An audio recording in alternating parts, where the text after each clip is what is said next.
On souligne cette année le 375e anniversaire de Montréal, mais aussi le 15e anniversaire de la nouvelle ville de Montréal, résultat de la fusion de 27 villes de banlieue avec l'ancienne ville de Montréal.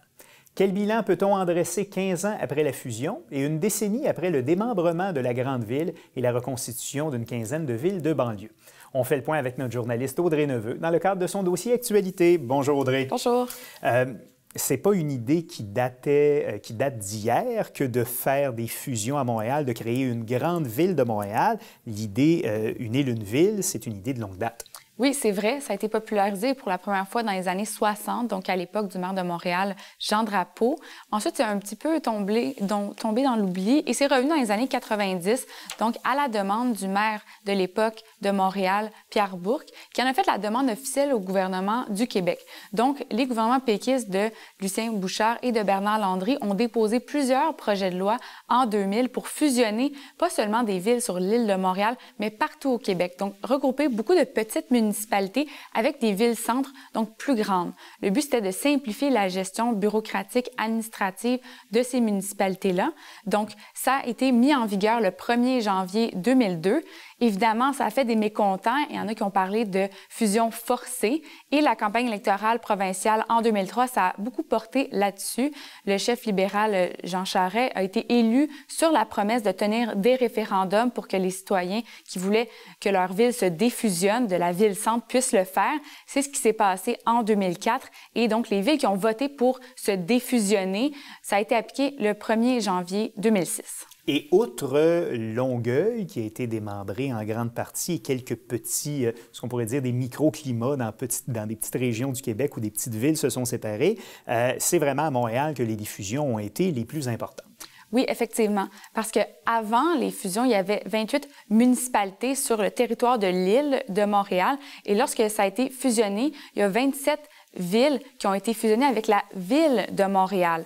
Évidemment, ça n'a pas duré. Donc, en 2006, il y en a plusieurs qui se sont séparées. C'est 15 au total qui l'ont fait. Elles sont principalement situées dans l'ouest de l'île de Montréal, mais il y en a quelques-unes également ailleurs, notamment Westmount et Mont-Royal. Donc, maintenant, en ce moment, il y a 19 arrondissements à la Ville de Montréal et le Conseil d'agglomération de Montréal, donc qui regroupe 16 élus de la Ville de Montréal, donc pour les arrondissements, ainsi que le maire, et 15 élus des villes défusionnées sur l'île de Montréal. Il y a des études qui ont été conduites dans les dernières années pour voir un peu quelles ont été les conséquences pour Montréal des fusions municipales. Que disent ces études? En fait, la plupart des études constatent qu'il n'y a pas eu d'économie d'échelle comme on l'espérait en faisant les fusions, malheureusement. Par exemple, les salaires des élus ont triplé en moyenne entre 2002 et 2012, donc c'est assez substantiel. La raison, c'est que ça a créé une sorte de nouveau palier de gouvernement, donc supramunicipal. C'est plus difficile de s'entendre avec les élus des arrondissements ainsi que des villes défusionnées. Ça ne fait pas l'affaire de tout le monde. Il y a le maire actuel de Montréal, Denis Coderre, qui a été élu en 2013 et lui, il a entrepris une recentralisation des pouvoirs vers la ville-centre. On a pu le constater cet hiver, notamment avec la politique de déneigement unifiée, donc pour que ce soit la même chose dans tous les arrondissements. Mais ça ne fait pas l'affaire de tout le monde, cette recentralisation-là. Par contre, il y en a qui sont heureux parce qu'ils souhaitent plus d'harmonisation au niveau municipal.